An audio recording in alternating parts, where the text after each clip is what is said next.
महर्षि दयानंद सरस्वती द्वारा रचित सत्यार्थ प्रकाश ग्रंथ की भूमिका 5 भागों में तथा प्रथम समोल्लास का पाठ 42 भागों में ईश्वर के 8 नामों के वैदिक व लौकिक स्वरूप आदि के विषय में विस्तार से जाना तथा द्वितीय समोल्लास शिक्षा विषय 8 भागों में पूर्ण हुआ, जिसके अंतर्गत 3 उत्तम गुरुओं, माता पिता और आचार्य के दायित्व तथा शिक्षा के स्वरूप व महत्व के विषय में ज्ञानवर्धन हुआ।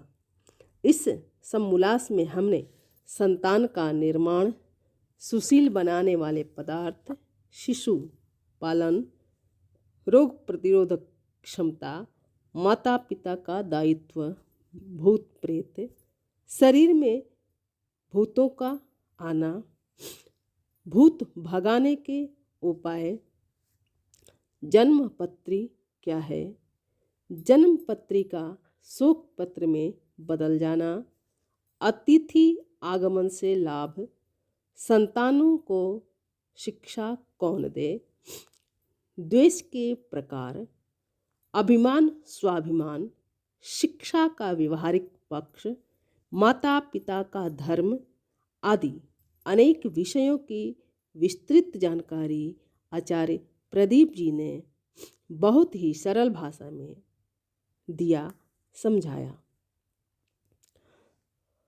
आगे तृतीय समोल्लास में अध्ययन अध्यापन अर्थात पढ़ने पढ़ाने की विधि व क्रम आदि के विषय में जानेंगे कि जीवन निर्माण में वेद तथा ऋषि ने शिक्षा का क्रम व महत्व क्या बताया है।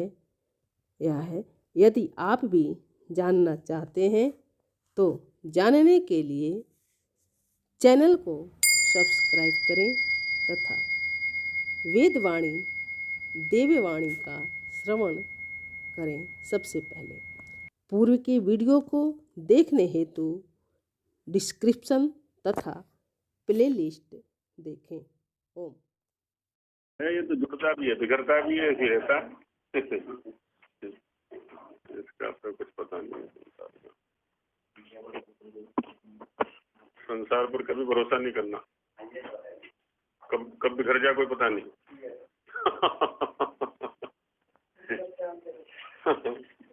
कोई भरोसा नहीं है।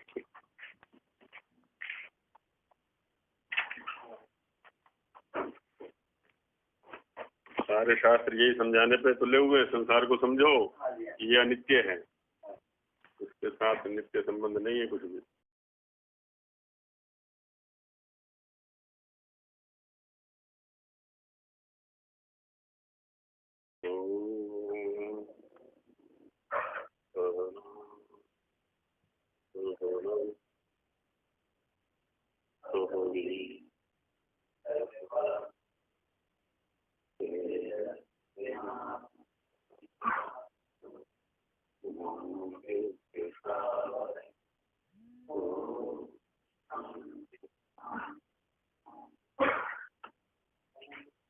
कल हमने ब्रह्म यज्ञ के स्वरूप पर थोड़ी चर्चा की।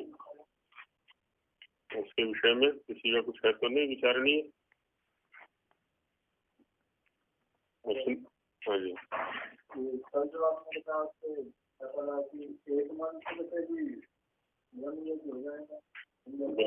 बिल्कुल हो जाएगा है? लेकिन उसमें ध्यान हमें ये रखना है, एक मंत्र का अपना सामर्थ्य है, तो माने आंशिक होगी वहाँ पास उपासना जो होगी ना हमारी, वो आंशिक होगी। हमें समग्र चाहिए। ईश्वर की तो अनंत शक्तियां हैं, अनंत गुण कर्म स्वभाव है, तो हमें अधिकतम के लिए प्रयास करना है। न वही अल्पे सुखम अस्ति यो वही भूमा तत् सुखम। तो बस उस मंत्र तक ही सीमित रहेंगे, उससे आगे नहीं बढ़ सकते। हाँ, वो भी ठीक है, वो भी ठीक है, लेकिन ये भी हमें ध्यान रखना है, यदि हम मंत्र को केंद्र में रखने, जैसे हम अष्टाध्यायी पढ़ते पढ़ाते हैं अष्टाध्यायी का कोई भी सूत्र स्वतंत्र नहीं है ना। हमने देखा कि जब हमने वृद्धिरादेश को पढ़ा, वृद्धिरादेश को समझने का प्रयास किया, तो कि अकेले वृद्धिरादेश ने ही संपूर्ण शास्त्र में घुमा दिया हमें, है ना। कोई अध्याय ऐसा नहीं बचा जिसमें कि हमें वृद्धिरादेश समझने के लिए न घूमना पड़ा हो। यही संबंध वेद मंत्र के साथ है। कोई भी वेद मंत्र अकेला नहीं है। इसलिए क्या है ना, वैदिक परंपरा में यह है कि पहले वेद कंठस्थ करें मूल, और उसके बाद फिर वेद को समझने के लिए प्रयास करें। तो जो मंत्र, एक मंत्र किस किस मंत्र के साथ जुड़ा हुआ है, वो तभी उपस्थिति हो पाएगी। मंत्र कोई भी अकेला नहीं है। अब तो हम अकेला करके समझने का प्रयास करते हैं, तो वो मंत्र के साथ भी अन्याय करते हैं। तो मंत्र को समझने की जो कुंजी है ना, जो शैली है, वो मंत्रों के अंदर ही है, और वो तभी आएगी जब समग्र चिंतन होगा, हमारा सारा विषय हमारे सामने होगा, नहीं तो नहीं समझ सकते।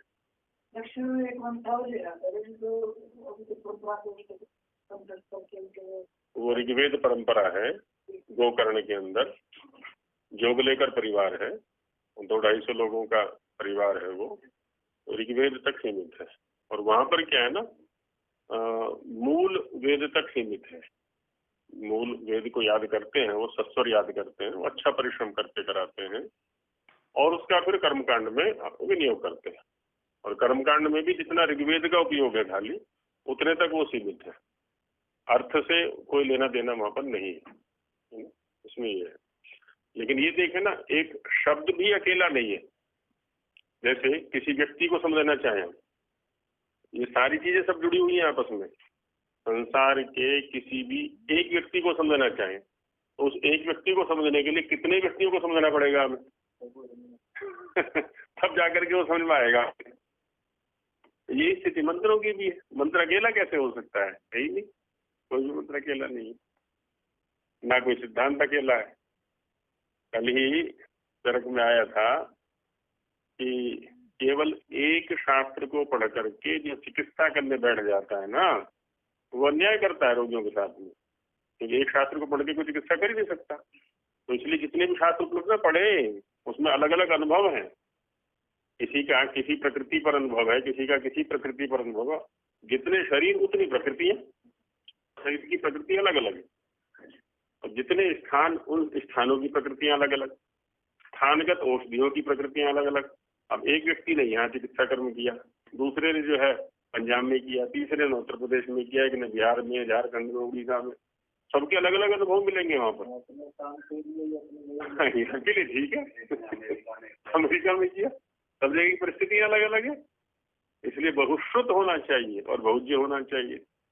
यही ठीक वेद पर भी लागू होता है हमारा। तो कोई भी मंत्र अकेला नहीं है, ये रहता है।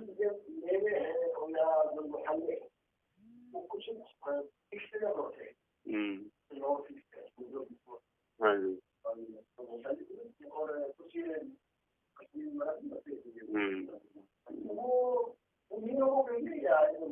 आयुर्वेद का सिद्धांत तो ये है कि जो शरीर जहाँ का है, उसके लिए वहीं की जो वस्तुएं उत्पन्न हो रही है उपयोगी है। अब ये चीजें चल रही हैं कि सब जगह पहुंचा दी गई है। अब इसको समझना बड़ा मुश्किल है थोड़ा, इसलिए शायद रोग भी हो रहे हैं ये अब हम सामान्य रूप से कहते हैं कि जीरे का उपयोग इस काम के लिए, हाजमा बढ़ाने के लिए करना चाहिए। अब वो हाजमा हमारा बढ़ाएगा कि दूसरों का बढ़ाएगा, वो भी देखना चाहिए। उसके लिए प्रकृति जो भी है।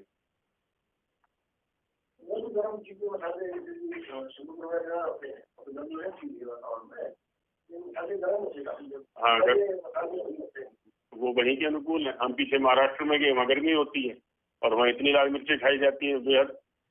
मानिए समझो कि मिर्च में सब्जी बनाते हैं, वो सब्जी में मिर्च नहीं डालते, तो एकदम लाल लाल रहती है। यहाँ के लोग तो खा भी नहीं सकते, और वहाँ गर्मी है और वहाँ अनुकूल है वो। हमने गांव में भोजन किया था, शहरों में तो उतनी मिर्च नहीं है, लेकिन गांव में तो बहुत ज्यादा मिर्च है, इतनी मिर्च का प्रयोग करते हैं। हाँ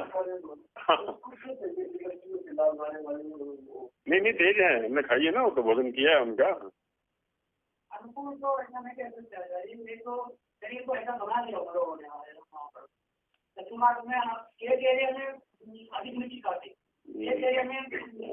नहीं खाते हाँ, जो भी है हम कुछ नहीं कह सकते।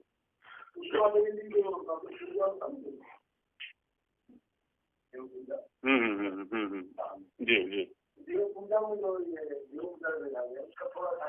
हाँ, देव पूजा पहले हम ये देखें कि हम ब्रह्म यज्ञ किस स्तर पर कर रहे हैं।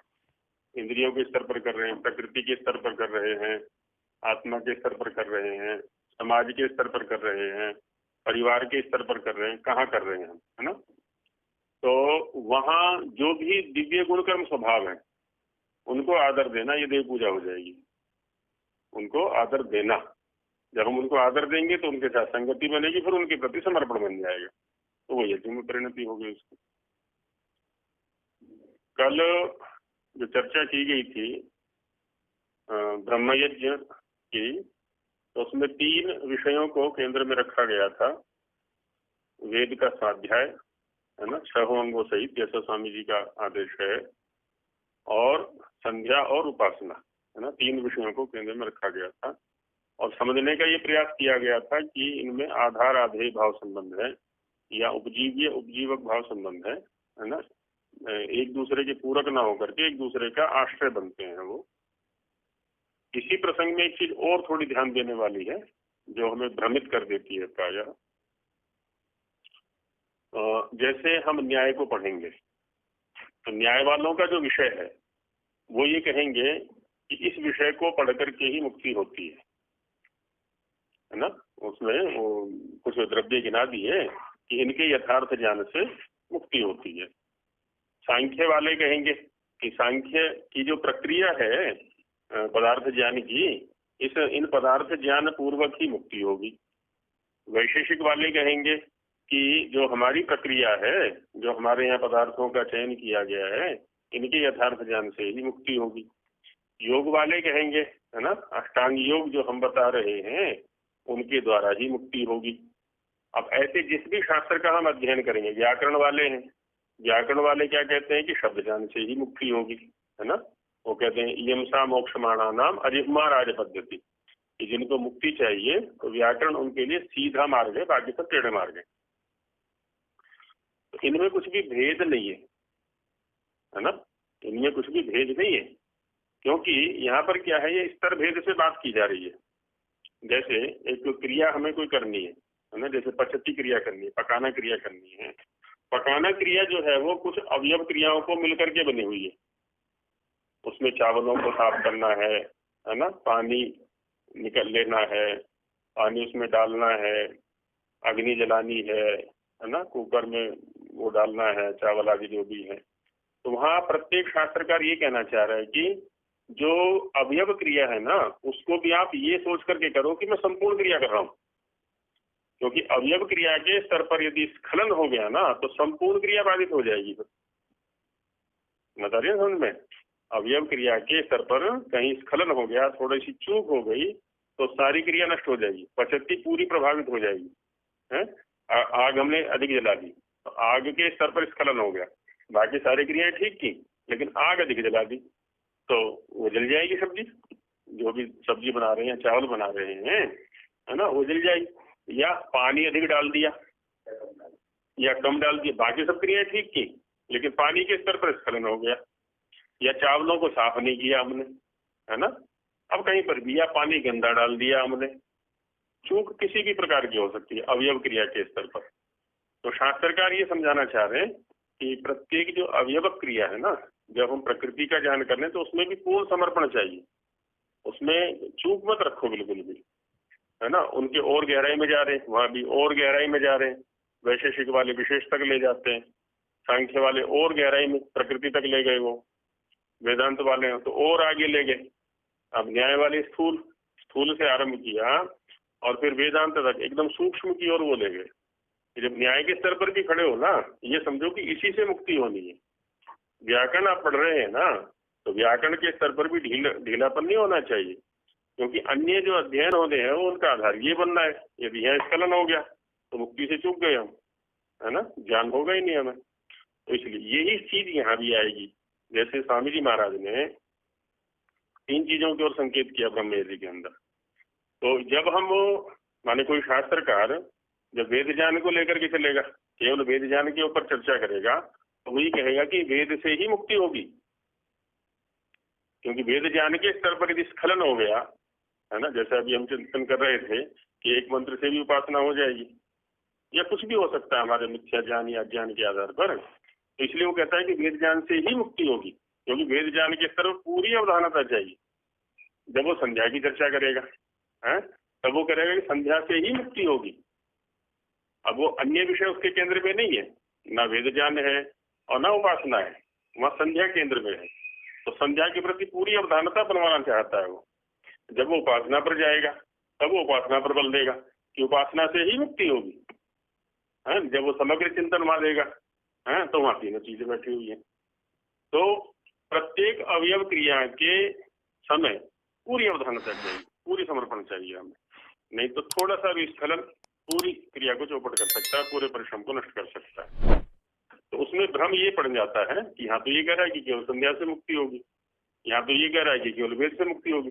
जब वेद से मुक्ति होगी तो संध्या करने की क्या जरूरत है या उपासना करने की क्या जरूरत है। जब ये कह रहा है कि उपासना से ही मुक्ति होगी तो वेद किस लिए पढ़ने या संध्या किस लिए करनी है ना। तो वहां तात्पर्य केवल इतने में होता है कि जिस भी अवयव क्रिया को हम कर रहे हैं उस पर पूरी अवधानता रखें, लेकिन वह क्रमिकता है, क्योंकि ज्ञान के बिना गति संभव नहीं।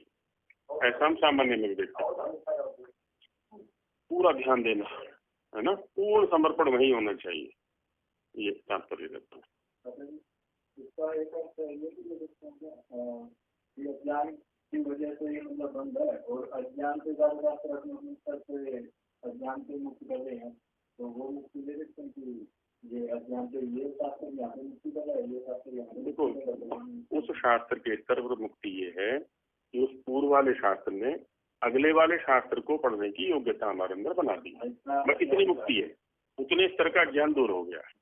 इसका मतलब ये नहीं कि पूरी मुक्ति हो गई या ये शास्त्र पूरी मुक्ति दे देगा, केवल अग्रिम शास्त्र को पढ़ने की योग्यता। इसीलिए प्राय जो आर्ष शास्त्र है ना उनके आरंभ में एक शब्द मिलता अथ अतः, अथ अतः है ना। अथ माने इसके बाद, अतः माने यहाँ से। तो वह एक परंपरा का उल्लेख है।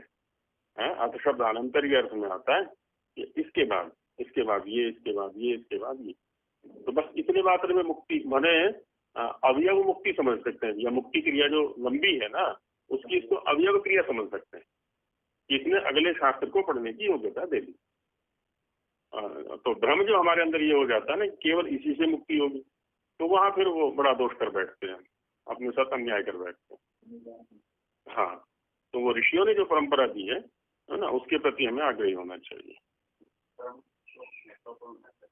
हाँ बिल्कुल, वो क्रम।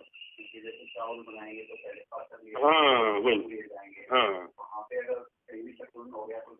बिल्कुल, वहाँ स्खलन हो गया तो वहाँ भी दिक्कत है।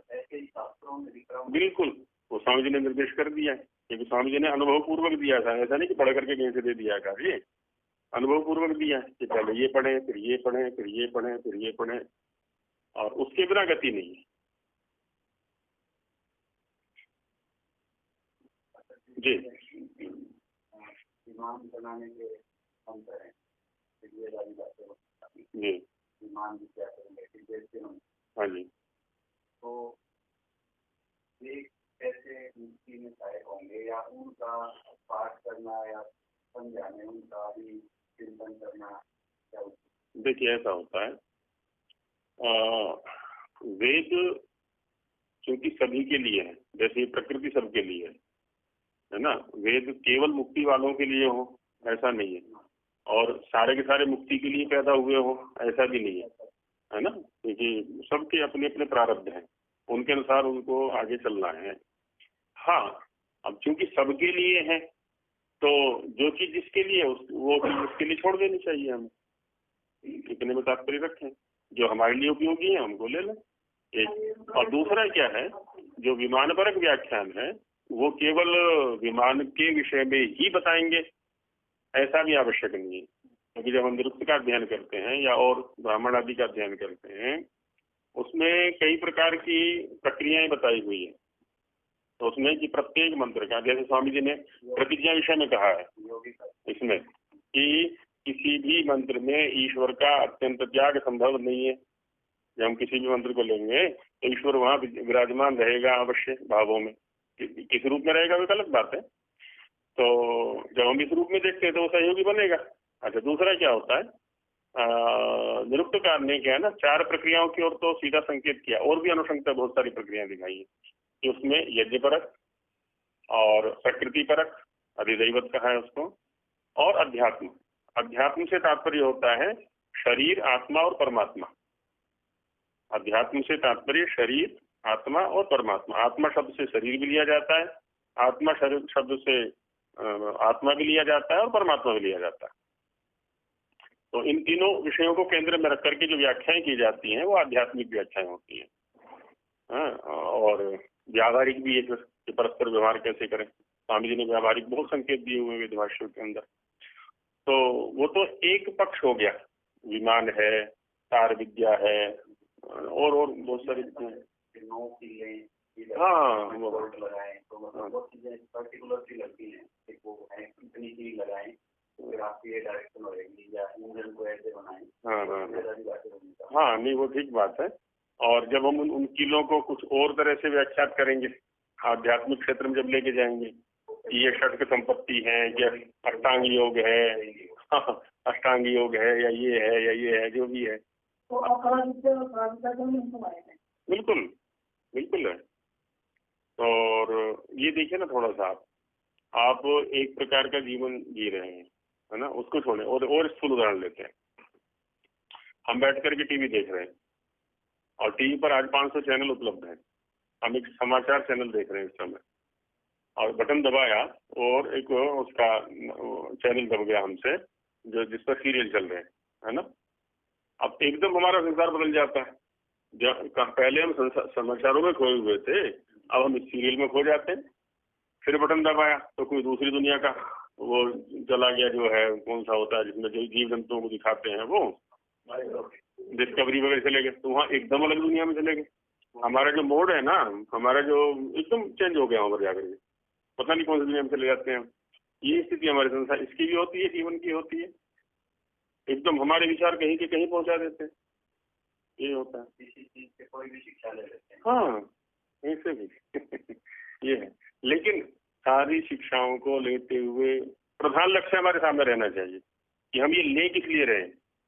यदि उसमें सहायक है तो लेंगे, नहीं सहायक है तो छोड़ देंगे उसे। तो गुरु जी कहा करते थे, जिज्ञासु जी आचार्य सुनाया करते थे, पंजाब के थे गुरु जी, बोले भाई जिस गांव को जाना नहीं उसका रास्ता भी नहीं पूछना। जिस गांव को क्यों फालतू में कूड़ा किस लिए इकट्ठा करना बुद्धि के अंदर है। अब लोग होते हैं कुछ बात करने के लिए बातें करते हैं, खाली बात करने का कोई आधार नहीं होता, किस लिए बस बात करनी है, टाइम पास करना है, इसलिए बातें वो शुरू कर देते हैं खाली।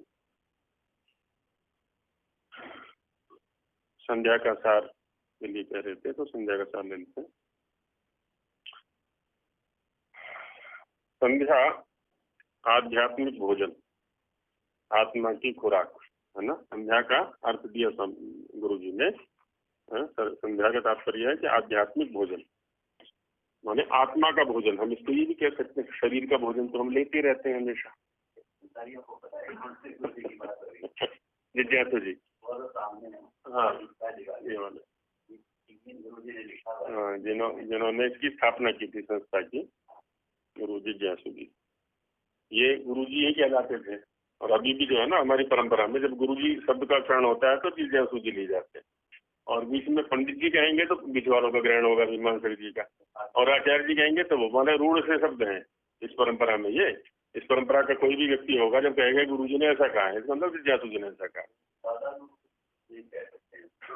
कह भी सकते हैं। हाँ, इनको पंडित जी शब्द ज्यादा प्रचलित है इनके लिए इस परंपरा में। मीमांसक जी कह देते हैं, हाँ हमारे वाले मीमांसक जी कह देते हैं।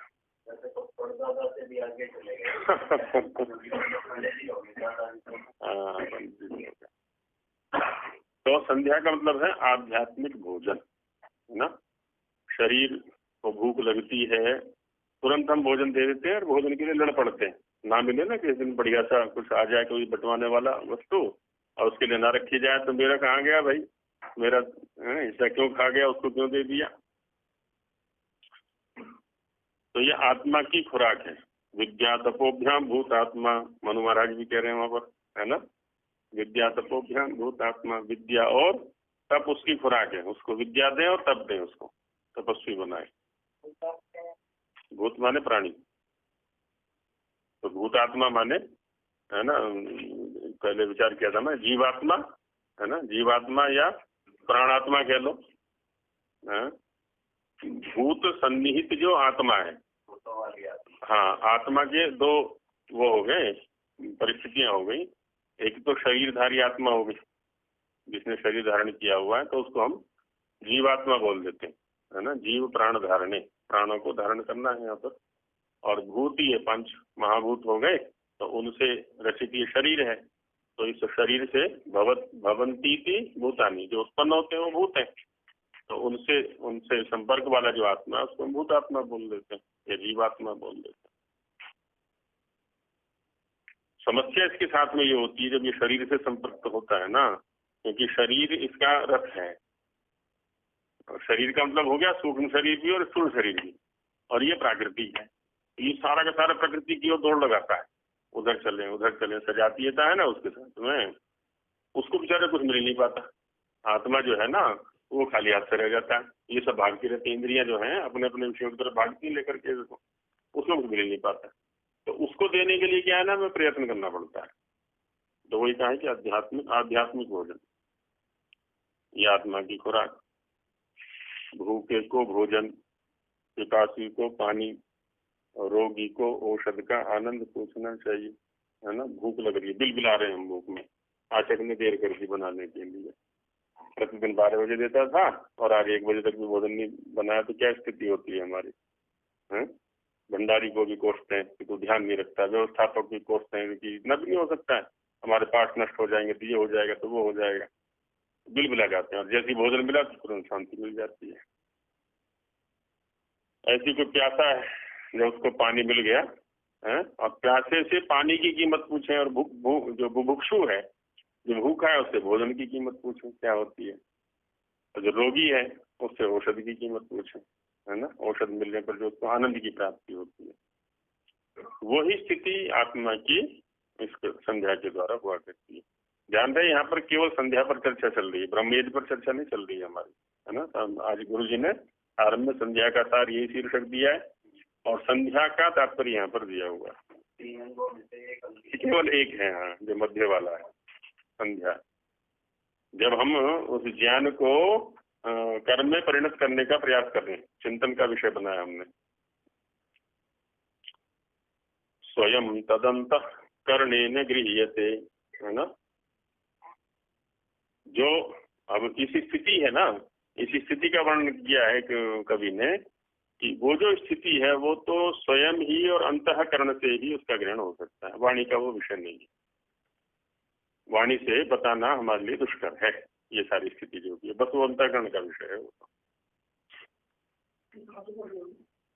संध्या का सार, संध्या का सार पंचमहायुध विधि में संध्या का सार आपके पास कहाँ की छपी हुई है, ये उसमें शायद नहीं होगा, ये परोपकारी वाली है,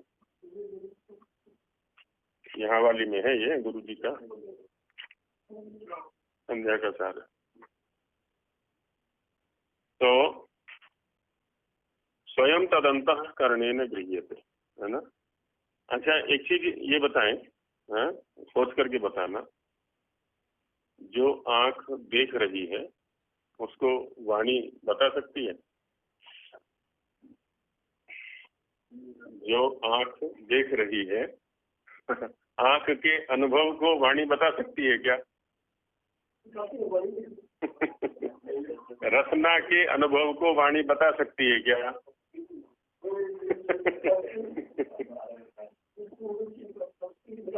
बिल्कुल नहीं बता सकती। अनुभव को तो बताने का साधन ही नहीं है हमारे पास कुछ भी। अनुभव को, बातों को पकड़ना दार्शनिक स्तर का वाक्य है ना। किसी भी अनुभव को बताने का सामर्थ्य वाणी में नहीं। वाणी का अपना सामर्थ्य, अपने विषयों को बताएगी वो। कुछ अनुमान लगा सकते हैं, कुछ बताने का प्रयास कर सकते हैं, वो एक अलग बात है। ये सामने जो दिखाई दे रहा है इसका कलर पीला है, तो मेरी आंखों में देखा और मैं वाणी से बता रहा हूँ कि ये पीला है, इसका जो दिख रहा है, जो मेरी आंखों ने देखा है वो पीला कलर है। जो दिख रहा है वही बता रहे हैं आप वस्तुतः, या आरोपित बता रहे हैं? मैं समझा क्या हो। जो दिख रहा है हाँ, वही बता रहे हैं। एक शब्द को, एक पीला शब्द को, पीले शब्द में आपने इस रंग का आरोप कर दिया है ना, इस रंग को हम पीला कहेंगे। क्या वस्तुतः पीले शब्द में सामर्थ्य है इसको बताने का? शब्द को एक अर्थ दे दिया गया है। चक्षु के विषय को वाणी नहीं बता सकती, शब्द नहीं बता सकते। अनुभव को आपने एक शब्द को अर्थ दे दिया, जबरदस्ती दिया है उसको। आँख के द्वारा अनुभव किया जी, जैसा क्या अनुभव किया बताइए? ये अनुभव किया कि नहीं किया, वो वाणी बता ही नहीं सकती। जो आँख अनुभव कर रही ना, केवल वो बताइए, बताओ।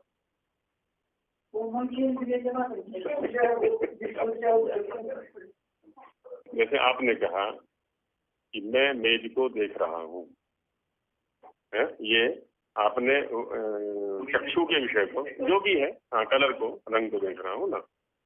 अब रंग शब्द का क्या अर्थ है, या पीला शब्द का क्या अर्थ है? हाँ, पीले शब्द का क्या अर्थ है?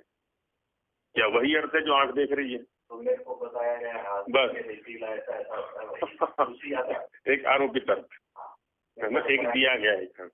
ये लाल सा होता है, ये वाइट है, मतलब हाँ हाँ हाँ, है ना, ये आरोपित है सारी चीजें।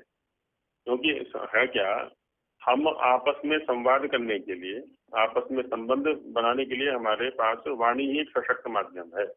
वैसे तो प्रत्येक इंद्रिय के स्तर पर हम संबंध बनाते हैं। चक्षु के स्तर पर अलग, जब हम एक दूसरे को देख रहे हैं वहां भी संबंध बनना है हमारा।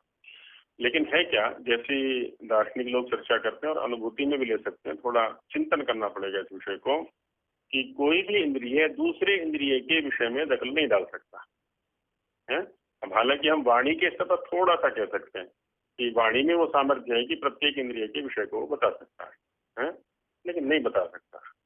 अनुभव है ना, जो अनुभव है वो तो अनुभव ही है, बस अनुभव वाणी का विषय नहीं बन सकता।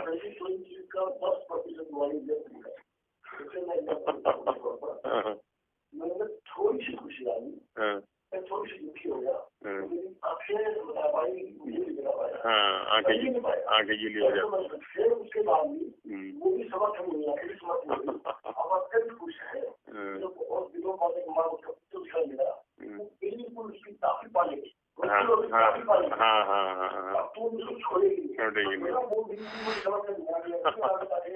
अब उस स्थिति को शब्द कैसे बताएगा? अब जफ्ती पाना हो गया, आदि आदि जो भी है ये।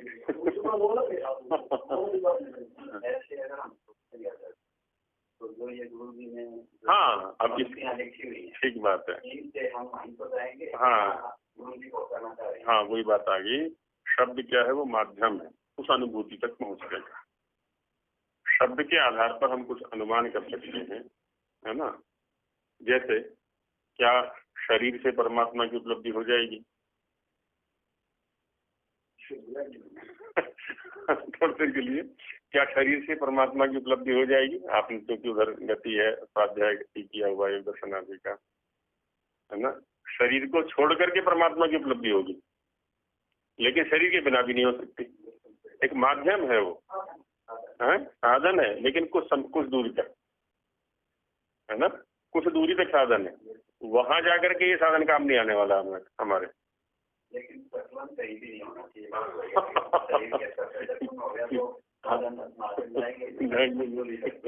तो वैसे शब्द भी क्या है ना, एक दूरी तक हमारा साथ दे देगा, लेकिन अनुभूति के स्तर पर तो वही इंद्रिय चाहिए हमें। अनुभूति के लिए तो वही इंद्रिय चाहिए। वाणी उसकी अनुभूति नहीं करा सकता। वाणी का अपना सामर्थ्य है, जो शब्द है ना, अपने का अपना सामर्थ्य है। शब्दों में तो क्या है ना, हमने क्या किया है, कुछ ध्वनियों को कुछ पहचान दी। हम स्क्वाल से अ कहेंगे, प कहेंगे, क कहेंगे, जो भी है, और उन शब्दों, उनके समुदाय को कुछ शब्द दिया, स्वरूप को, और उसको कुछ अर्थ दे दिए कि आज से हम इस शब्द का ये मतलब समझेंगे, इस शब्द का ये मतलब समझेंगे। ठीक वैसे ही जैसे कुछ बाह्य संकेत हुआ करते हैं, है ना, कि कोयल बोलने लगी है, इसका मतलब वसंत ऋतु आ गई, है ना, कोयल का बोलना हमें वसंत ऋतु का परिचायक बन जाता है। ऐसे और बहुत सारे संकेत होते हैं। गाड़ी आ गई है, इसका मतलब अमुक जी आ गए हैं, तो गाड़ी उनका संकेतक हो गई है। तो ऐसे ही शब्द कुछ दूर तक संकेत कर देते हैं बस। बाकी आगे की यात्रा तो अनुभव को ही करनी है, अनुभूति को ही करनी है। नहीं हो सकती, नहीं हो सकती, बिल्कुल सही, ठीक बात है। साधन पूरा है। शरीर के बिना हम वहां नहीं पहुंच सकते, शब्दों के बिना हम वहां नहीं पहुंच सकते, शब्दों के बिना हम एक दूसरे के प्रति भावों का आदान प्रदान नहीं कर सकते। हाँ हाँ, बस उतने में हमने क्या किया, ये अर्थ है, और इसके लिए हमने गिलास शब्द दिया और उन दोनों का संबंध आपस में जोड़ दिया, है ना। तो वस्तुतः गिलास शब्द का अपना अस्तित्व है और इसका अर्थ का अपना अस्तित्व है दार्शनिक स्तर पर। व्यावहारिक स्तर पर तो ये है कि गिलास शब्द के बिना इसका अस्तित्व नहीं है, क्योंकि गिलास शब्द जब तक बच्चे को नहीं बताया जाएगा कि देखो इसको गिलास कहते हैं, तब तक वो ग्रहण ही नहीं कर सकता, बताना पड़ेगा उसको। तो इतने मात्र में वो है, संपर्क कराने मात्र में विषय तक पहुंचा देता है। ये भी तो पहले समझा रहे थे कि अगर वाणी व्यक्त कर पाते हैं लोगों को, तो उपमा देने की क्या आवश्यकता होती है? क्या देने की? उपमा देने की, किसी चीज को कहने के लिए उपमा देते हैं। नहीं, उपमा में भी तो शब्द ही है, उपमा भी तो शब्द ही है। तो यहाँ कहा कि स्वयं तदंतः करने न गृह्यते, वो तो स्वयं अपने अंतःकरण का विषय है, तो उसी से गृहीत होगा, वो तो बताया नहीं जा सकता। वह स्व स्व अंतःकरण का ही विषय है। और है ना, जैसे संध्या का आनंद, क्या आनंद आ रहा है, अब उसको कैसे बताएगा कोई व्यक्ति? हाँ, अपने अपने, हाँ, हर व्यक्ति का अपना अपना। तो अब आनंद को शब्दों में कैसे ढाले व्यक्ति? तो आनंद चाहिए तो बैठो और करो चिंतन और वो सब करो, क्रियाएं करो, तो आपको भी मिलने लगेगा। वो तो करना पड़ेगा। प्रतिदिन, प्रति घंटा, प्रति क्षण मैले होते रहने वाले वस्त्र के लिए जैसे धोबी या साबुन की परम आवश्यकता होती है ना। क्रियाएं कर रहे हैं, नए धुले कपड़े पहने थे, शाम तक वो मैले हो लेते हैं, उतार के रख दिए, फिर धो दिया, फिर अगले दिन फिर पहन लिए। हो ये क्रिया वस्त्रों के ऊपर स्तर पर चल रही है। शरीर के स्तर पर भी यही क्रिया चल रही है। शरीर भी तो गंदा हो रहा है, और ईश्वर ने कितनी अच्छी व्यवस्था बना रही कि हर कण में से मल निकलने की व्यवस्था बना रखी है। शरीर का कोई स्थान ऐसा नहीं है जहाँ से मल निकलने की व्यवस्था ना हो। जो रोमकूप है ना, ये पसीना निकलता है, वो भी मल है। कुछ द्वार, स्थूल द्वार बना दिए जिनको हम 9, है ना, 9 है, किसी के 11 हैं, जो भी है वो, स्त्री के 11 हो जाते हैं, हमारे 9 हो जाते हैं। और बाकी रोमकूप तो सबके पास नहीं, हर उससे मल निकल रहा है। ना निकले, बंद हो जाए तो देखें किसी को पसीने ना आए या किसी को बहुत ज्यादा पसीने आ जाए, दोनों स्थिति खराब है ऊपर। हाँ, आंख में पानी ना निकले। तो वही कहा, उसी प्रकार आत्मा रूपी वस्त्र किस साबुन या धोबी से धुलेगा, है ना। कौन सा धोबी इसको धोएगा और कौन से साबुन से मैल दूर होगा इस पर जो चढ़ रहा है? तो कहते हैं संध्या, परमात्मा देव के चिंतन से, है ना, उसका चिंतन करने से। संध्या का अर्थ भी चिंतन दिया है पर, कि उसके गुण कर्म स्वभावों का चिंतन करें, बस ये मल छट जाएगा। अब इस पर जो है ना, वो अहंकार का और न जाने कितने कितने प्रकार के वो है ना। चरक में 2 प्रकार के रोग बनाए हुए, एक शरीर के अंदर रोग होते हैं, एक मन के अंदर, अंतःकरण के अंदर रोग होते हैं। काम, क्रोध, लोभ, मोह, ईर्ष्या, द्वेष और न जाने क्या क्या क्या क्या क्या इस प्रकार के। सो कैसे? तो कहते हैं सर्वव्यापी, है ना। पहला ये ध्यान रखना है कि वो ईश्वर सर्वत्र है, अंदर भी है और बाहर भी है ना। इसकी अनुभूति हम सभी को होनी चाहिए। एक अभ्यास बना करके देखें। मेरा तो अभ्यास कक्षा 6 से है। एक स्वामी जी आए थे वहां, जब गुरुकुल में थे, जैसे आते रहते हैं गुरुकुलों में, तो छोटे छोटे थे हम, तो छठी में साथ में रहा हूँगा। तो बोले भाई एक अभ्यास बनाओ कि प्रत्येक आने जाने वाले श्वास के साथ में ओम की लड़ी लगा दो। आने वाले श्वास के साथ भी ओम रहे और जाने वाले श्वास के साथ भी ओम रहे। तो कुछ दिन तो अभ्यास करना पड़ा बलपूर्वक, पर बाद में फिर अब ऐसा अभ्यास बन गया कि ध्यान नहीं जाता और ओम चलता रहता है हर समय। वो चाहे सोए हुए तो भी ओम चल रहा है, प्राणायाम कर रहे हैं तो भी ओम चल रहा है, शौचालय में बैठे तो भी ओम चल रहा है, पढ़ा रहे हैं तो उधर ध्यान देने की आवश्यकता नहीं है, और उसका बहुत लाभ है। मुझे तो कम से कम बहुत लाभ मिला है। सोचते हुए कैसे? मतलब वो अभ्यास में आ गया, वहाँ तो ध्यान ही नहीं जाता। खैर वहाँ तो मैंने उसके लिए प्रयास नहीं करना पड़ता उसके लिए। कई दिन पहले मैं ऐसे सोच रहा था कि काश के ये मैं सोच के सोऊं 2 मिनट पहले 3 मिनट पहले सोने से कि ओम का चलता रहे सांसों के आने जाने में, और वो सोते सोते भी चलता रहे।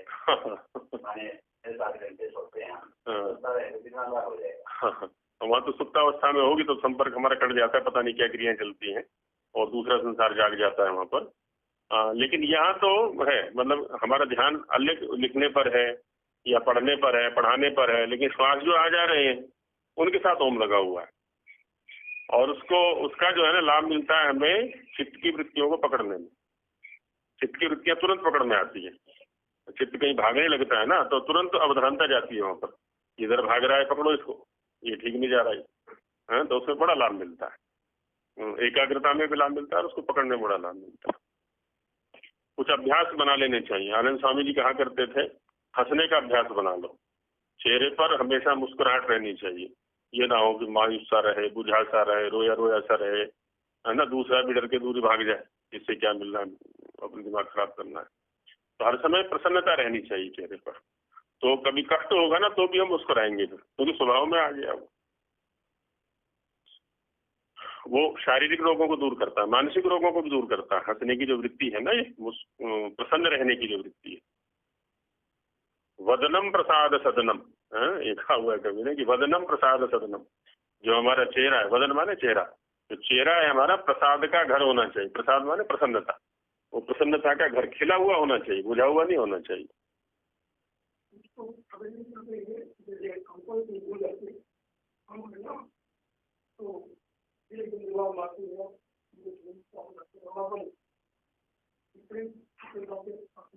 हाँ तो स्मृति दोष हो गया, वो तो स्मृति दोष हो गया, उसके प्रति अवधानता नहीं है हमने, हमारी ये रहता है उसमें। तो सर्वव्यापी ऐसे ही ये चीजें स्वभाव में डालने की है हमारे। ईश्वर सर्वव्यापक है, ये हर समय अनुभूति होनी चाहिए। चाहे हम कमरे में बैठे हुए, शौचालय में बैठे, तो क्या होगा, कहीं भी किसी भी स्थान पर हम स्खलन नहीं कर सकते। जब ये अनुभूति हो जाएगी ना, ईश्वर सामने है हमारे, हर समय सामने है, हर विचार के साथ है, हर वचन के साथ है, हर क्रिया के साथ है, हर स्थान पर है वो, तो फिर हम स्खलन कैसे कर देंगे। हाँ, फिर हर समय ईश्वर को साक्षी बना के काम करना। सुख की वर्षा करने वाले प्रभु का आश्रय है ना, इसका अनुभव होना है कि वो सुख की वर्षा हर समय करता रहता है। पात्र मेरा ही बंद है, तो उसमें उसका क्या दोष है। उसको सर्वव्यापी मानो तो देखो सुख की वर्षा होने लगेगी फिर वो। हाँ, अपनी जो अज्ञानता है, अपने जो विषय भोग आदि है, उसको उसके ऊपर ना ला दें। प्राय हम सांसारिक स्तर पर जो प्रार्थना करते हैं या पूजा पाठ करते हैं, जो भी है परमात्मा मुझे पुत्र दे दे, हे परमात्मा मुझे ये दे दे, हे परमात्मा मुझे ये दे दे, अपनी इच्छाओं को उस पर ना ला दें, है ना। उसकी अपने कर्तव्य को करें और उसकी अनुभूति हमेशा रहनी चाहिए, फिर सुख ही सुख है। शत्रुओं पर विजय, है ना। शत्रु होता है विनाशक शक्ति, जो है वो शत्रु होता है। शातयती शत्रु, जो विनाश करता है, जो काटता पीटता, ये वो तोड़ना फोड़ना जिसके काम होता है ना, वो सब शत्रु पक्ष होता है। तो उस पर विजय। चंचल इंद्रियों को सुमार्ग में लगाकर उन्हीं को मित्र बना लेना। इंद्रियां भाग रही है, ये ओम ये जो वो है ना माला है श्वास के साथ में, ये इसमें बड़ी सहयोगी बनती है। इंद्रियां भागती हैं, विषयों में भागती हैं, तो उन पर नियंत्रण करने में ये बड़ी सहयोगी बनती है। एकदम माला का मतलब श्वास प्रश्वास के साथ ओम को लगा देना, वो हाथ वाली माला नहीं हाँ, उसके साथ लगा दें तो मन का है ना, वो स्वभाव में डाल दे, उसको सोचना ना पड़े उसको, है ना। तो तुरंत इंद्रियों को पकड़ में आती है, फिर वहां पर इंद्रियां भागती है तो उसको समझाता है फिर उसके ऊपर, ये देख यहाँ जाना ठीक नहीं है, तेरा लक्ष्य ये नहीं है, हाँ यहाँ चल। तो चंचल इंद्रियों को सुमार्ग में लगाकर उन्हीं को मित्र बना लेना, फिर वो मित्र बन जाएंगे, नहीं तो शत्रु है, वो मार्ग में जाएंगे तो शत्रु है वो। सूर्य चंद्र आदि विचित्र विविध सृष्टि के महान रचयिता, व्यवस्थापक है ना, जिसमें सूर्य कितना बड़ा है, ये चंद्र है ना, इत्यादि जो विचित्र समझ में नहीं आते, कैसे कैसे एक ठंडी किरणों को दे रहा है, एक गर्म किरणों को दे रहा है। तो सृष्टि के महान रचयिता है ना, और भी पता नहीं कितने ग्रह उपग्रह आदि हैं, उन सब की रचना जिसने की है, और केवल रचना ही नहीं की, उनकी व्यवस्था भी कर रहा है। सदाधार है पृथ्वी है ना, उसको धारण भी कर रहा है, बना भी वही रहा है, पहले भी वही था, बाद में भी वही है, इस समय भी वही धारण कर रहा है। प्रभु से डर कर पाप से बचना है ना, कि उसका दंड बड़ा प्रबल है, छोड़ने वाला नहीं है वो। यहाँ तो सिफारिश आदि करके बच भी जाते हैं, पर वहां ही बचने वाले। क्योंकि होता ये है कि ज्ञान पूर्वक बचना हर किसी के बस की नहीं होता, कुछ लोग डर से ही बचा करते हैं, इसलिए डर शब्द का प्रयोग कर दिया है। राजभय बचाता है, तो पाप नहीं करना, अनुचित कर्म नहीं करना। उच्छृंखल जो वो होती है ना, कूदने वाली गाय होती है, या पहले वो बछड़े होते थे, हिलावड़ उनको बोलते थे, माने अभी वो उसमें जितना शुरू नहीं किया उन्होंने हल में, तो वो क्या है ना, भागते बहुत थे, तो क्या करते थे, उनके गले में खूंटा डाल देते थे हैं, बैल की है, गाय की, जो गाय भागने वाली होती है उसके गले में भी खूंटा डाल देते हैं, एक रस्सी में बांधा और खूंटा लटका दिए। अब वो भाग नहीं सकती, भागेगी तो पैर में लगेगी है, नियंत्रण करने की, वो भागेगी नहीं अपने आप वो। अच्छा, उसका नाम हो गया श्रृंखल। और उद्गतम श्रृंखलम यस्य से उच्छृंखला है, जिसकी श्रृंखल गले से निकल गई है, अब उसको पकड़ के दिखा दे कोई, ऊँच उठा के ऐसे भागेगी, वो पकड़ में नहीं आएगी, खींच के ले जाएगी दूसरों को भी। तो ये स्थिति मन की भी होती है ना, इस पर नियंत्रण ना हो तो उसको कहते हैं उच्छृंखल है ना। दो शब्द होते हैं, एक उच्छृंखल होता है, एक उद्दंड होता है ना, उद्दंड भी होता है। अच्छा, गधे की क्या है, दो पैर बांधे जाते हैं आपस में, ऊँट के भी शायद दो पैर बांधते हैं मेरे ख्याल में, गधे के हैं, घोड़े के हैं है ना, इनके हैं, और एक के में इनके पशुओं के गले में लटकाया जाता है, तो किसी के में डंडा लटका देते हैं। तो उद्गता दंडा यस्य से उद्दंडा, जिसका डंडा निकाल दिया है या जिसके ऊपर से डंडा हट गया है तो वो उद्दंड हो जाता है। तो दुलत्तियां चलाने वाले, दुलत्ती चलाने का काम तो वैसे गधे का होता है, पीछे दुलत्ती चलाता है वो, घोड़ा भी कर देता है। तो दुर्निवार है ना, जिसका निवारण करना बड़ा कठिन है, बड़े यत्न से वश में होने वाले। दुलत्ती इधर भी चलता है वैसे तो इधर भी प्रचलित है, उधर भी इधर भी। तो बड़े यत्न से वश में होने वाले, दूर दूर जाने वाले है ना, ये जो पाठ करते हैं ना मंत्र का, ये जागृत दूर दूर अमुदई थी, वहां पर आया ना। हाँ, तो दूर दूर तक जाने वाला पता नहीं कहाँ कहाँ घुमा देता है हमें यहीं बैठे बैठे। तो मन रूपी घोड़े को है ना, घोड़े के लिए आ रहा है यहाँ पर, दुलत्ती चलाने वाला भी है वो। जविष्ठम वहां प्रयोग किया ना अंतिम मंत्र में, जविष्ठ माने अत्यंत वेग वाला, जब कहते हैं जब वो वेगितायाम गत वर्तते है ना, जो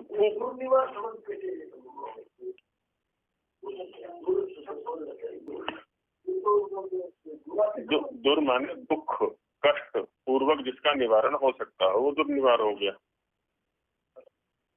The person you are speaking with has put your call. तो उसको दुर्निवार बोल देंगे। तो घोड़े को पूर्व पश्चिम उत्तर दक्षिण नीचे ऊपर, वो जो मनसा परिक्रमा वाली प्रक्रिया है, तो जिधर भी ये भागना चाहे है ना, यही दिशाएं हैं भागने की, और भागेगा कहाँ वो। तो सर्वत्र इसको प्रभु खड़ा दिखा दें इसको, देखो वहां भी वो खड़ा हुआ है, वहां भी वो खड़ा है, वहां भी वो खड़ा हुआ है।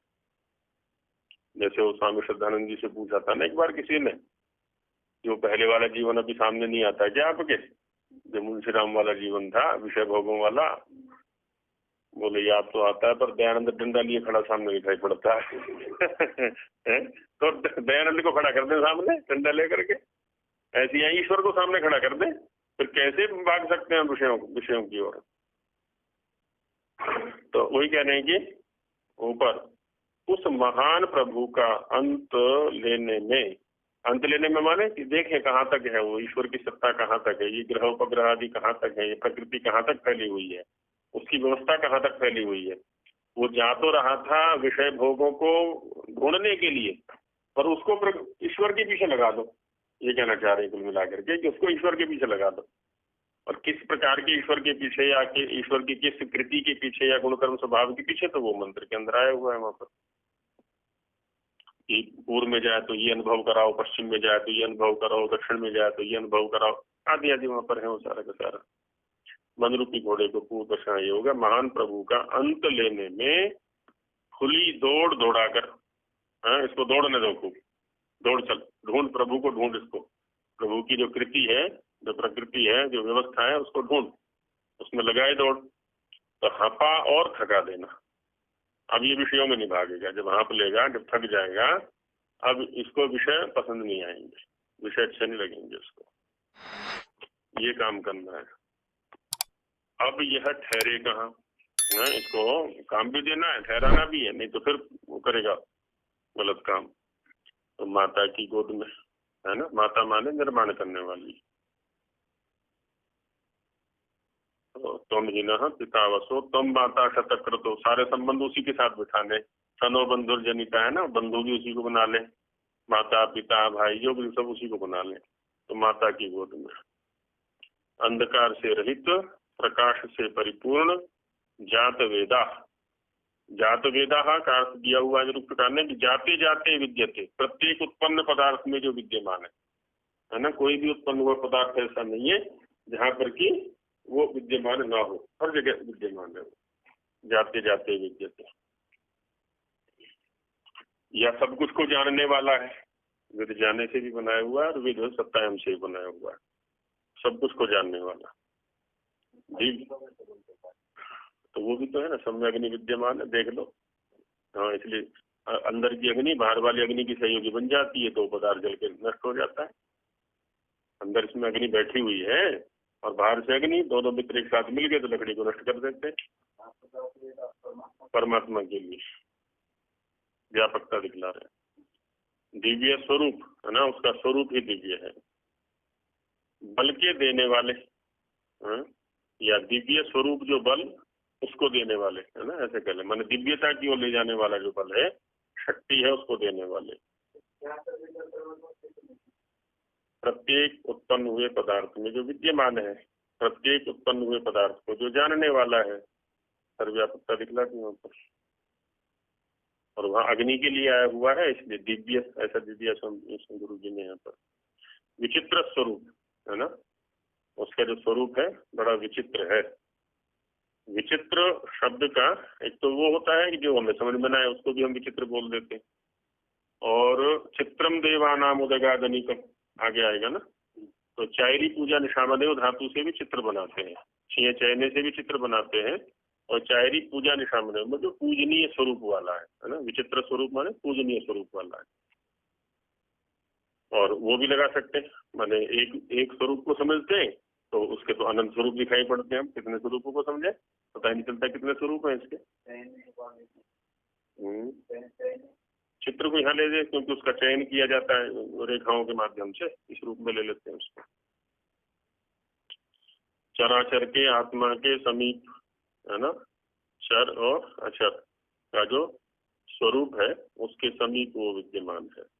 क्या ऐसे महान पिता का आश्रय लेने से किसी को भी भय रह सकता है? जब ऐसे महान पिता का आश्रय ले लेगा, अब इधर भी पिता का आश्रय लेते ही भय सारे हट जाते हैं, बाहर से कोई भय आया पिता की या माता की गोद में जाके छिप जाता है तो भय सारे हट जाते हैं। तो वो ईश्वर का वो ले ले, हम आश्रय ले ले में, तो बाहर का कोई भय रहेगा ही नहीं। माँ की गोद में छिप जाता है जाकर के, और वो सोचता है कि अब मेरे ऊपर कोई आपत्ति आने वाली नहीं है, तो वही स्थिति अपने यहाँ बना ले। ईश्वर का सानिध्य दे दें इसको, कदापि नहीं, कभी भी कोई भय नहीं रह सकता इसको। तो क्या वह दूर है? कौन? ईश्वर। ईश्वर की गोद में बैठ क्यों नहीं जाते? ईश्वर के सानिध्य को प्राप्त क्यों नहीं कर लेते? वो दूर है क्या? तो कहते नहीं, दूर तो नहीं है। तो फिर बैठते क्यों नहीं? कहते हम दूर हैं, हम उसका चिंतन नहीं कर पा रहे हैं। अपनी दूरी को दूर करें, है ना। उसके लिए क्या करें? उपासक बने, उसके समीप जाने का प्रयास करें। जो मार्ग ऋषियों ने बताया है उस मार्ग से, उस साधन से, उन उपायों से उसके समीप जाने का प्रयास करें। संसार भर के देश, जाति और मनुष्यों में पुण्य पाप, अच्छा बुरा, नेकी बदी, ये फारसी के शब्द हैं। पाप और पुण्य जैसे अर्थ में आते हैं। नेकी माने पुण्य और बदी माने पाप। अवश्य ही मानी जाती, माने ये तो कोई भी नास्तिक ले लें, चाहे आस्तिक ले लें, चाहे घोर से घोर नास्तिक है, चाहे कम्युनिस्ट है, कोई भी है, इनको तो वो भी मानते हैं। अच्छे बुरा आदि जो भी है इनको मानते हैं। अवश्य ही मानी जाती हैं और माननी पड़ेंगी। अतः जगत के प्राण, भूर्भुवस्व पर आगे, जगत के प्राण दुख दूर करने वाले, है ना, दुख विनाशक, शुद्ध स्वरूप स्व परमात्मा देव के चिंतन से, गायत्री मंत्र का भाव दे दिया गुरु जी ने यहाँ पर। ये भर्ग, भर्ग का शुद्ध स्वरूप वहां दिया जाता है। और भर्ग का तात्पर्य ये भूर्भुवः स्व, इसी को लेते हैं। स्व सुख स्वरूप उससे लिया जाता है। स्व ही अव्यय है, स्व अव्यय है। सूरी शब्दों को तापयो धातु से वैसे बनाते हैं इसको, सूरी धातु है, उसी से स्वरित बनाते हैं। पर जी हाँ, व्यान वही सर्वव्यापक।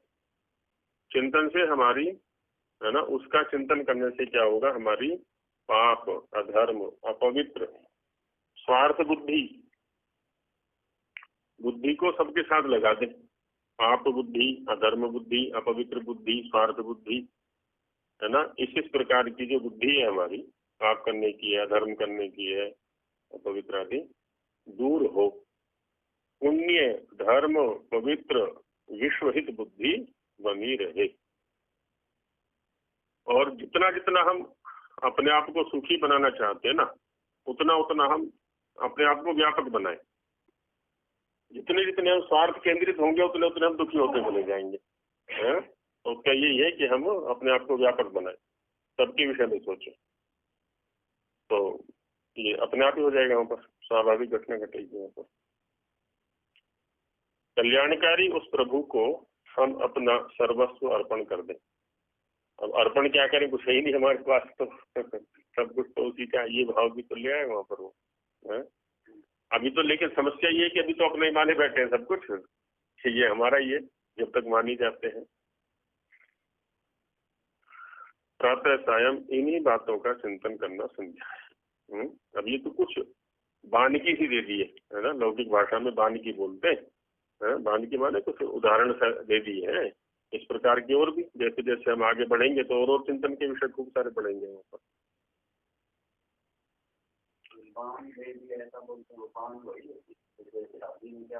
यही बान वहाँ चलता है।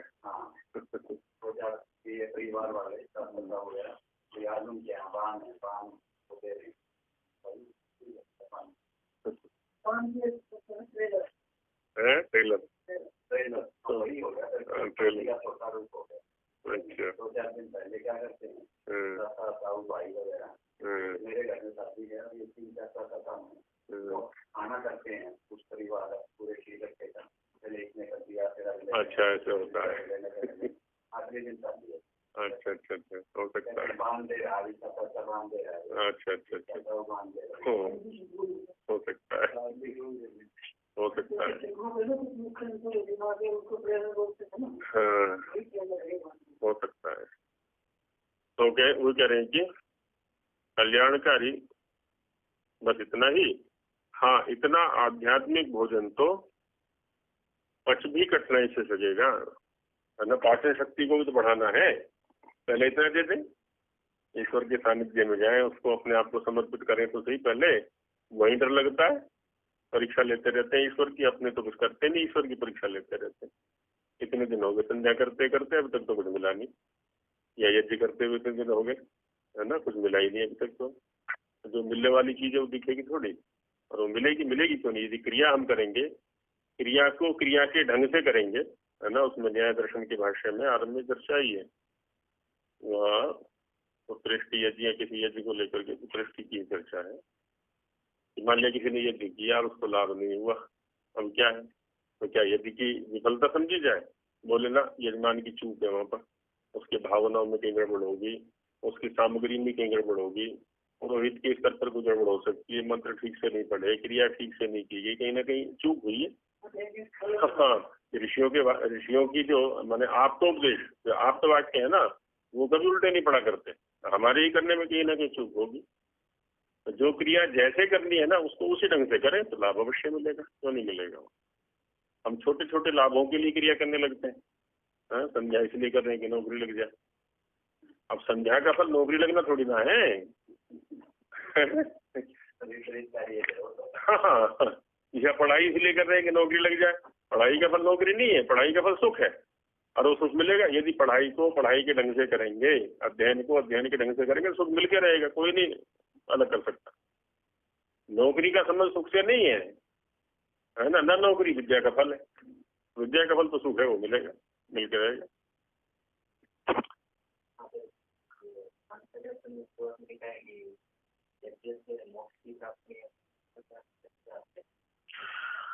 देखो वहां पर क्या है ना, कई दर्शनों के स्तर पर ऐसा होता है। पहली बात तो ये है कि यज्ञ से मोक्ष की घोषणा किसी ने की नहीं है, स्वर्ग की है। हाँ, मोक्ष की घोषणा नहीं की किसी ने। मीमांसा या और कर्मकांड के जो भी ग्रंथ है ना, वहां पर जो है ना, नित्य, नैमित्तिक और काम्य, 3 प्रकार के कर्म मुख्य रूप से हैं वो। तो जो नित्य कर्म है, अग्निहोत्र है, संध्या करना है ना, ये सब है, स्वाध्याय करना है, ये नित्य कर्म के अंदर आते हैं, है ना। नैमित्तिक होते हैं, नैमित्तिक है जैसे किसी पर्व विशेष को लेकर के है, अमावस्या को है, पौर्णमासी को है, ऋतु संधि पर है, आदि आदि। काम्य कर्म है जो कुछ प्राप्ति की इच्छा से किए जाते हैं, मुझे पुत्र मिल जाए, मुझे प्रॉपर्टी मिल जाए, मुझे ग्राम मिल जाए, पशु मिल जाए, स्वास्थ्य मिल जाए, आदि आदि की दृष्टि से। तो वहाँ मुक्ति तो है नहीं कहीं पर भी। स्वर्ग कामो यजेत हमारे जो घोषणा की जाती है ना, जिसको सुख की इच्छा हो वो यज्ञ करे। तो यज्ञ से, यज्ञ यदि हम द्रव्य यज्ञ ले रहे हैं तो, और यदि हम ब्रह्म यज्ञ लेते हैं तो मुक्ति मिलेगी फिर वहां पर। तो वहाँ द्रव्य यज्ञ से तात्पर्य है, प्राय करके यज्ञ शब्द आता है ना, वो द्रव्य में यज्ञ के लिए आता है। हाँ,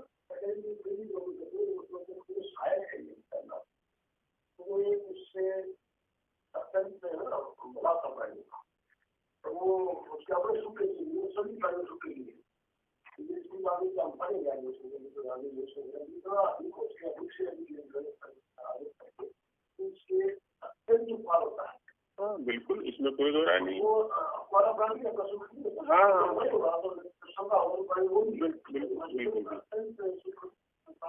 नहीं, पहले क्या है ना, देखिए यज्ञ शब्द स्वामी की दृष्टि में काफी व्यापक अर्थों को लिए हुए हैं। अभी जो चर्चा हमारी चल रही है वो केवल द्रव्य यज्ञ, द्रव्य यज्ञ, इसमें हम घी सामग्री संविधान वो भी वहीं पर है। वो जो यज्ञ शब्द जहाँ से उठाया ना, हाँ जी,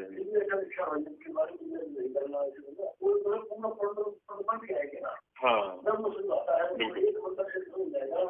हाँ, वो रहता है। माने हम ये सोचें कि केवल यज्ञ से मुक्ति हो जाएगी, जैसे अभी हमने आरंभ में चर्चा की थी कि केवल वेद स्वाध्याय से मुक्ति हो जाएगी, बस वेद स्वाध्याय करें और कुछ ना करें, वो संभव ही नहीं। हाँ बिल्कुल है, बिल्कुल है, बिल्कुल है। हाँ, आखिर भोजन से मुक्ति होगी कि नहीं? यज्ञ को तो छोड़िए, भोजन से मुक्ति होगी कि नहीं? शरीर स्वस्थ नहीं रहेगा तो मुक्ति के लिए उपाय कैसे करेगा? साधन तो बना रहे ना हम, तो यज्ञ भी साधन बन गया। गाड़ी से मुक्ति हुई कि नहीं आपकी? अब किसी भी साधन को ले लें, बस वही तात्पर्य है वहाँ पर।